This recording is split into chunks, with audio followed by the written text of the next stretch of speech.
Hi, everyone, and welcome tonight to the Healer's Journey. This is webinar number 13, How Thin is the Veil? And you may or may not know what I'm talking about. We're going to get into that in just a minute. As you know, this is me. I'm Rosemary, and this is my dog, Gracie. Gracie is very sensitive, and so she's wonderful to work with. She knows when there's an energy she has to be aware of, and she knows when the energy changes. And I guess you might say what we want to do tonight is to model ourselves after the sensitivity of animals, because the sensitivity of animals is really pure. They know things without judgment. They're sensitive. They can tell what's what, and so there isn't much of a veil with animals. So let's get into more of that in a minute. Of course, we always proclaim our intentions and our power. I probably won't read that again tonight, but except to say that we are whole, vibrant beings in physical form and maintain sovereignty to nourish, support, and empower our lives with divine gifts and a natural ability to heal. Now, this proclamation is that we are this wholeness that we're talking about is more than what I have mentioned so far in previous webinars. This wholeness is, it has a lot to do with what we're going to be talking about today. So let's get into it. What is the veil? Now, you've heard this expression, right? Beyond the veil. Yeah? Or how about the veil of illusion? So illusion and the veil, they kind of mean something similar. The veil is really a metaphor. Of course, we don't walk around with a veil over our faces. It is a symbolic thing when people do have a veil, like a bride might have a veil over her face before she is married. Or there might be a veil or a curtain of some kind blocking the view. And so we know that a veil is a metaphor that indicates either an illusion or a separation. It causes us to see the world differently, because if the veil is distorted in some way, then our view through the veil will also be distorted. So that veil is kind of an important thing when we talk about what we're looking at and what we're trying to look at when there's a veil in the way. So it's a concept, really, of separation. And we don't really have a veil, but people talk about the veil all the time because people feel separated from something. The veil can also be a covering of what is real or true. So not only a separation, not only an illusion, but an actual covering of some kind. And in covering it, it is covering the truth or covering what is real. So far, so good? You with me on that? Okay. Yeah. All right. So what gets in the way here? Doubt and skepticism. When, of course, we have a lot of questions about psychic abilities, intuitive abilities, spirit guides, death, astral travel, and the existence of other dimensions. And I know that if I talk to actually most people who are not on the healer's journey, most people who are not my students, most people who are not my clients, just, neighbors and friends, they're not really on the same wavelength. They're not really talking about the same things I'm talking about or thinking about the same things I'm thinking about in terms of psychic abilities, intuitive abilities, spiritual guides, death, and so forth. And so people who are not on that wavelength, who are not thinking about these things, it doesn't mean that they're right or wrong. It might mean they're just not ready to know. They're not ready for whatever it is out there in the world because they're working on other things. Maybe they're raising their family or trying to earn money or, for their livelihood. They're rooted in survival mode to make it in the world. And there's nothing wrong with that at all. Not at all. It's just that for whatever reason, maybe they're not, I don't know, maybe they're involved in thinking processes of being a student or being a teacher or being a business person, and they're just not ready. The other type of person who might show doubt and skepticism would be one who is attached to suffering, attached to grief, and to the idea that there is a lack of something. So people who are attached to their suffering and their grief, I like to say that that person is, holding on to their rock, and their rock is going to take them right to the bottom of the lake because that's how attached they are to it. They'll hold on to it even though they know that that suffering is not good for them, that suffering or grief or lack is going to bring them down. It is going to affect their happiness and joy and livelihood. It's going to affect everything that is good in their lives because they're attached to suffering. Again, no judgment on that.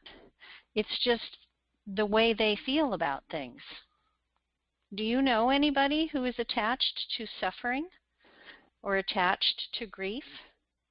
You might hear these people saying things over and over again. I wish I had done this differently.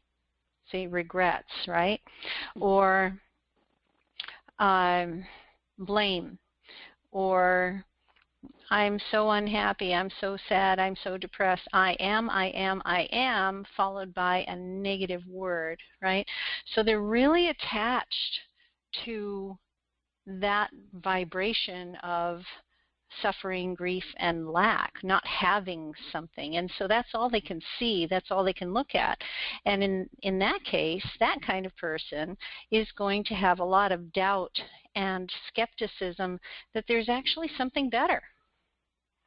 That there's actually, maybe they don't feel like they deserve anything, and because of whatever it is that's going on in their life, their suffering, their grief, or things that they've done, things they've regretted. And of course, why would they feel that there's something better out there when perhaps there's some training or some words, some thoughts that were given to them at a very young age that said, you don't deserve this, or you'll never be enough, you'll never have enough. And so doubt and skepticism is very strong with a person like that. In the third scenario, having a strong ego. The ego is a really amazing thing. I have nothing against an ego, except that when the ego gets in the way of what you really want. So an ego serves to protect us. It's a survival mechanism, and yet it prevents us from growth, acceptance, and living our truth. So if a person has a really strong ego, and I've seen this in business people in particular, a strong ego has allowed them to build a very strong business. Hey, I'm the best. Hey, I'm the, I know how to do things so well. Nobody else knows how to do these things. I'm the best. And they can't see anything else except for what they built up as really big and really great. Okay, well, being really big and really great has helped them be successful, but it's now getting in the way of living truth, accepting things, growing spiritually, perhaps. So under these three scenarios, and there are probably more, I just wanted to mention that a person who has these three, not ready to know, attached to suffering, grief, and lack, or have a strong ego, they may be doubtful. They may be skeptical of the idea that there is a veil and that the veil can be lifted or seen through. So illusion versus reality. And I put down a lot of questions here because really that's what this is all about. We have more questions than we have answers because of where we are in our development, in our spiritual development, in our physiology. We're not using 100% of our brain. We're only using a small percentage, maybe 1% to 5%, somewhere in there. We're using a very small percentage of our brain. And so, yeah, we've got questions. What is then illusion versus reality? And what is truth? Well, if you were in a court of law, the truth might be something that is observed or based on facts, something that can be measured, right? Times or seen, things that are seen or smelled or felt. These can be truths, recorded truths. And yet, when we talk about spirituality or what is the veil, we don't really know and understand everything, do we? And we can look at quantum physics, for example. I love this example. I keep going back to it because maybe it's the only one I actually understand and can explain. Quantum physics is a big thing for me. And I work with it all the time as a Reiki master. We Reiki people, healers, use quantum physics. The idea that with the intention and with the work we're doing, we can actually change something. We can promote the well-being of ourselves and of others. We can transcend space and time by doing healing work. And so in quantum physics, it's really cool that if, and they can measure this, if there is a particle vibrating, and it's out there in space and it's vibrating, and a person looks at it, it's not there anymore. It's somewhere else. So as soon as our attention is given to it, it's not there. It's moved. And over time and time again, they've measured this. So in quantum physics, what we think we know, we don't really know. So what is truth? We really can't say what truth is. Well, what about real? What is real? Real, what actually exists within our perception, well, maybe that's real, right? What is our perception? Our perception is based on what we see, or what we smell, or taste, or feel, or what we can record. Okay, that's real. I can, knock on this desk, knock on this wood, and that feels pretty real to me. But in science, when we study atomic structure, we realize that an atom of, let's just say, an atom by itself, an atom of oxygen. All right, so an atom of oxygen has the nucleus with all its protons and neutrons in it, and buzzing around that are these electrons that are somewhere near and somewhere not so near the nucleus of the atom, and they're buzzing around. Well, in an atom, any atom, there is a lot more space between the nucleus and the electrons than there is of the atom itself. The atom itself takes up some space, but there's a lot more emptiness than there is matter. So when I, touch this desk, this wooden desk, and feel that it is solid, and we call it solid, and I can see it has a color and a texture, and I can pick it up, pick parts of it up, move it around, open drawers and so forth. I can have an influence on it, and yet there's so much more space in it than there is matter. And all we really focus on is the matter. And we are calling that real because we can see it, touch it, feel it. But is it real? Or is the space between the electrons and the nucleus more real?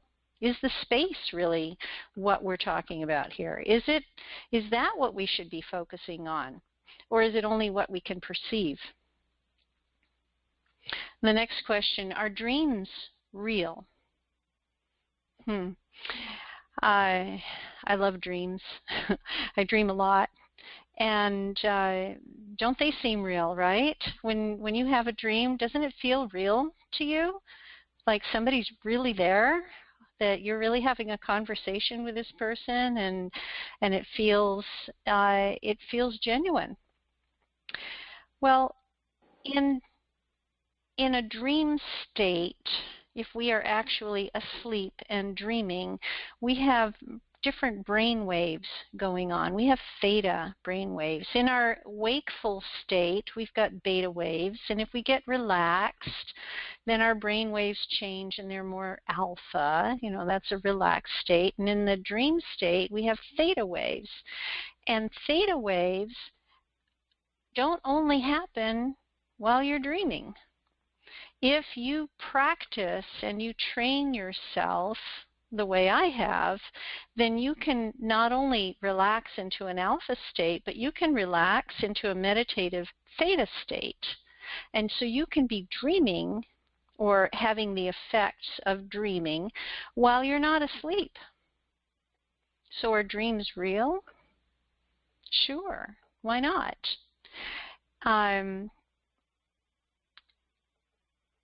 Boy, I have so many experiences to share with you. I'm going to hold on to them for now and ask you about your experiences later. The next question, what does it mean to be awake? Now, awake is more than just getting up from bed, getting up from sleeping and being wakeful. It's also becoming aware. And being awake in this new age term really means to become conscious. And are we really conscious and awake while we are not sleeping? Or are we going through our day with habits? Are habits getting us through, and are we getting through with a routine and, saying what we always say and doing what we always do and noticing what we always notice, or maybe even not noticing what we always don't notice? How's that for double negatives? The idea of being awake in this case really refers to becoming consciously aware. More than just being not asleep. So it might be, for example, that you pick up on somebody's aura, or you pick up on how somebody is feeling when they're having a conversation with you. And it might be something that you wouldn't notice otherwise unless you paused, unless you practiced sensing things in a different way or noticing things in a different way. And when you begin to notice things in a different way, you become more awake. You become more conscious. And how does judgment affect the veil? Well, judgment involves ego and defining what is true or false, right or wrong. There's a duality there. Judgment interferes with enlightenment and the ability to be part of all that is. And that's really what going beyond the veil means, is to become a part of everything, rather than being separated from it, rather than having an illusion that you are separated from all that is. Let's remove the judgment. Let's remove the illusion and really get to the core of what it means to be enlightened. And having that ability and growing that ability. Now, why do we want to do that? Why do we want to relax into it and become more in that theta wave, like that dream wave? Why do we want to do that? Well, besides being really cool, it means that we become less separated. We're going in the direction of being more connected. And that's part of that life purpose thing. You know, what is your purpose in life? If you get rid of all the jobs and the extra things that are going on in life, in your life, the relationships and everything else, what is really the purpose of being? What is the reason to be here? Now, I'm not going to answer that for you because everybody has their own, right? But might it have something to do with being happy and joyful? Perhaps, right? Certainly a life purpose would probably not include suffering and grief. A life purpose would not include being judged. A life purpose would not include suffering in some way or trying to figure things out and struggling. That wouldn't probably be a part of somebody's life purpose. A life purpose has more to do with the opposite, more to do with finding the joy, finding the magic in life. I have a few quotes here for you. This one is from Yeats. The world is full of magic things, patiently waiting for our senses to grow sharper. How are we developing our senses? How are we sharpening them in order to discover the world full of magic? The next one's by William Shakespeare. There is nothing either good or bad, but thinking makes it so. So here's this judgment piece, this duality piece. If we think something is good, then it is good. If we think something is bad, then it is bad. But really, there isn't any good or bad. And we may have talked about this in previous webinars. It's not that it is good or bad, but what our belief is makes it so. And the last quote I have for you here is from Helen Keller. The best and most beautiful things in the world cannot be seen nor touched, but are felt in the heart. Now, who better to say that? When we ourselves remove the distractions of what we're seeing by closing our eyes, and we remove the distraction of what people are telling us, what we're hearing, the chaos and the noise, and we remove that distraction so we have complete quiet, darkness and quiet. Now what's left? It's what you feel, right? It's what you're really connected to in your heart. What an amazing idea. Thank you, Helen Keller, for that one. Well, so my question then is, how thin is the veil? How thin is it? And is it really there? And what is your goal? Is your goal to remove the veil? Is it to go beyond, as some people say, go beyond the veil? What is your goal? What would you like to do? Or do you want to have nothing at all to do with the veil, the illusion of this separation? Do you want to have nothing to do with that? Are you in the doubtful, skeptical category that is dealing with gee, I'm not ready to know, or I deserve to suffer. I'm not ready to let go of my suffering, or no, you know what? I've got a better way to live. I'm going to do things my way, and I'm going to go to church all the time, and I'm going to pray all the time, and I'm going to be very religious, and I'm going to live my life that way, and when I die, that's it, I'm done. Well, okay, that's another belief. You can do that. It's your choice. And I love that everything is a choice. But how thin is this veil? So I'm asking you this because I want you to explore it a little bit as a healer, as part of the healer's journey. Why is it important for a healer, or for people who are identifying themselves as healers, why is it an important thing to notice that there is a veil? What is keeping you from connecting with more awareness, with connecting with all that is, connecting with God consciousness? Is there anything that is separating you from that? And I would like to say there is nothing that separates you from that. Just get rid of the veil completely.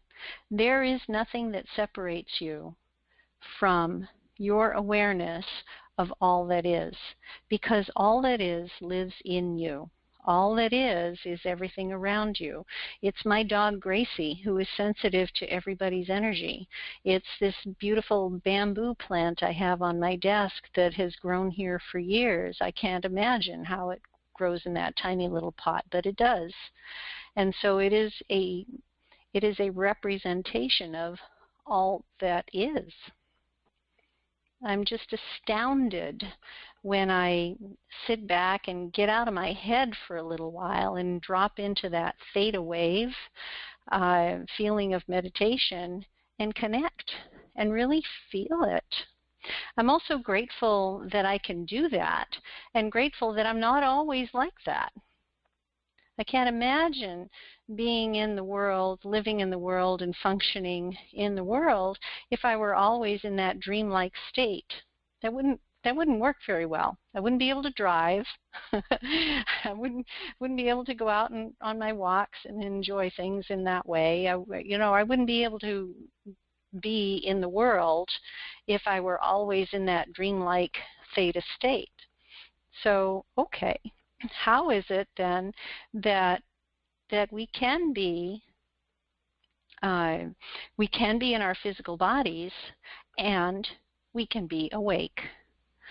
So here's the conundrum. Here is something that, again, I will not answer for you because A, I don't have the answer, and B, I'm working on it myself, and C, everybody gets to discover their own answers. I would love to hear from you about that, where you are in that.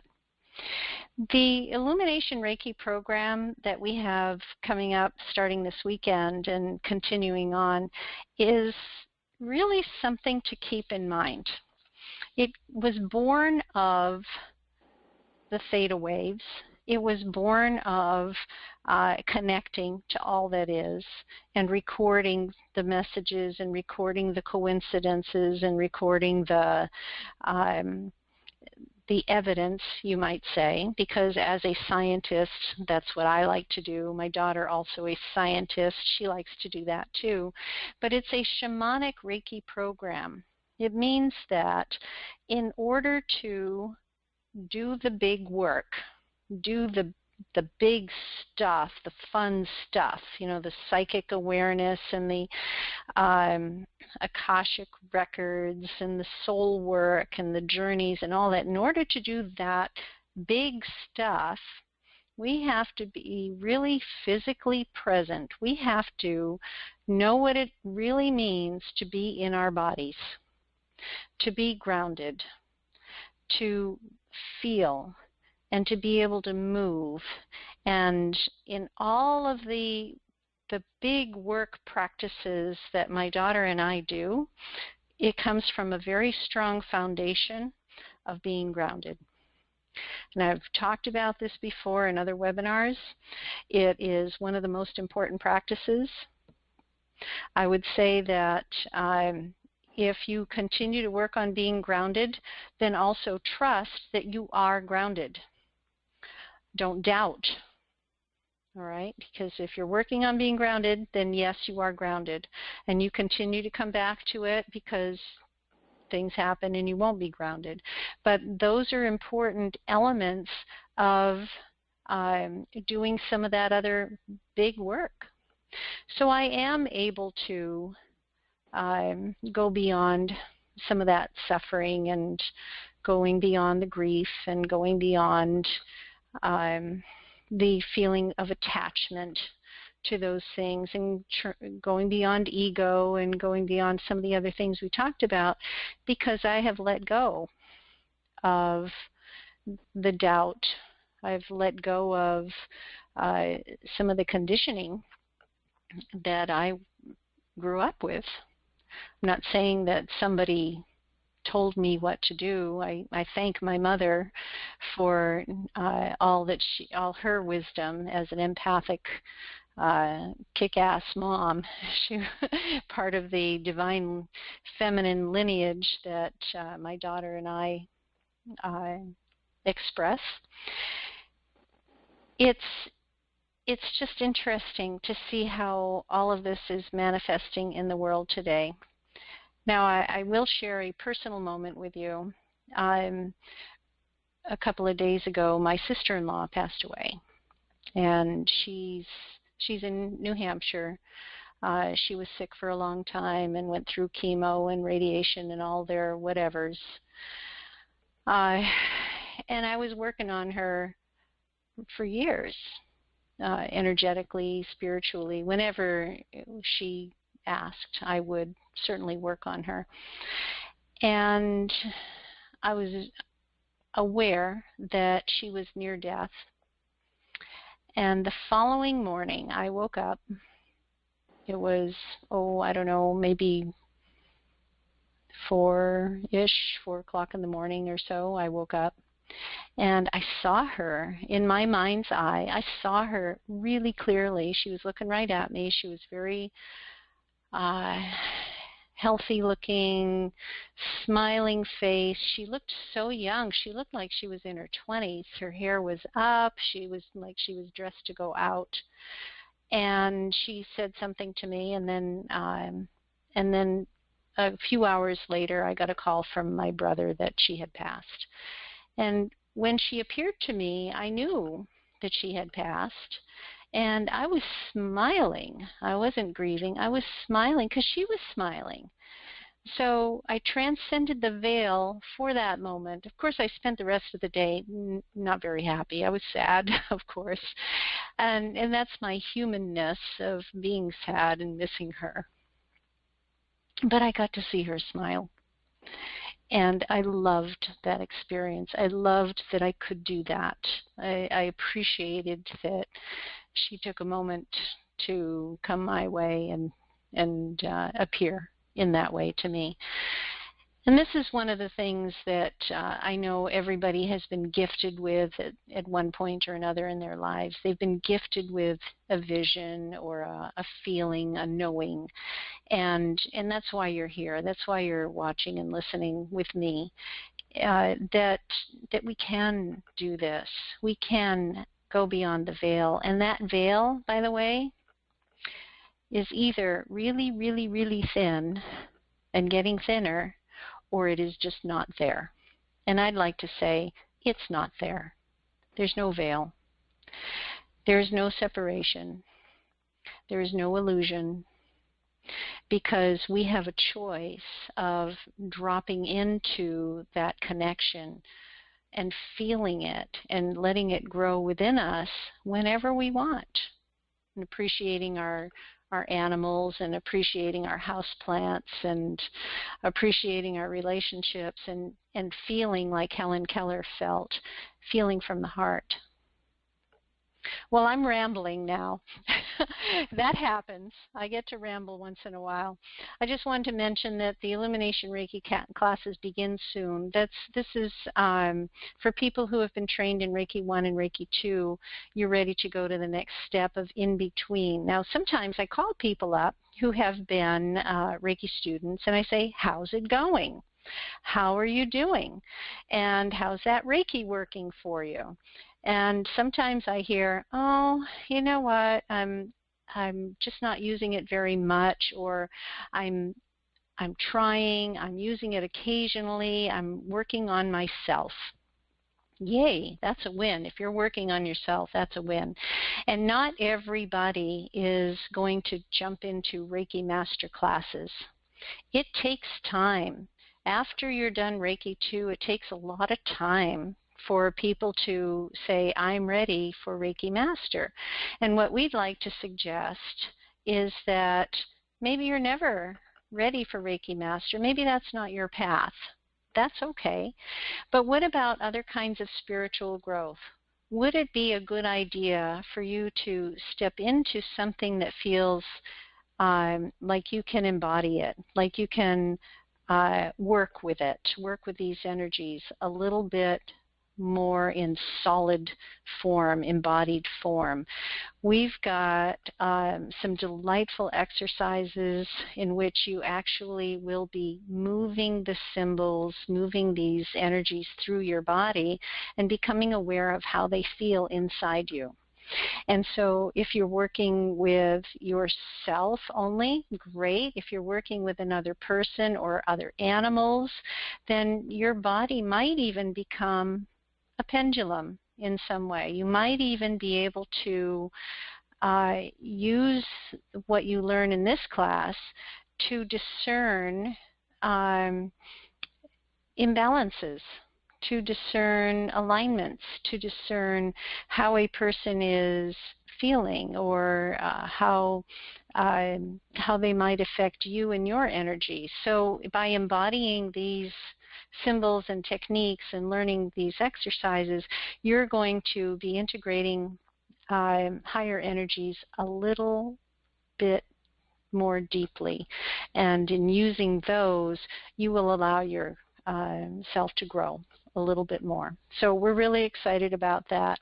Again, I tend to ramble, don't let me do that. Why don't you give me a call? Work with me on this. If this is something that you would like to know more about, just call me. You can reach me through secondnaturehealing.com. And I'll ask, where will your path lead you? Will your path lead you to the point where there is no veil, that you are feeling connected to all that is, that you are embodied divinity, which you are? Are you going to notice that? Are you going to be aware of it? I'm excited for you, truly excited. And I just wanted to tell you thank you. I appreciate you being here. If you're listening to this from a YouTube channel, then the way to get all of the additional documents sent to you is to make sure you're registered. secondnaturehealing.com/webinar will get you there. All right. So thank you so much for being here tonight. I will stop the recording and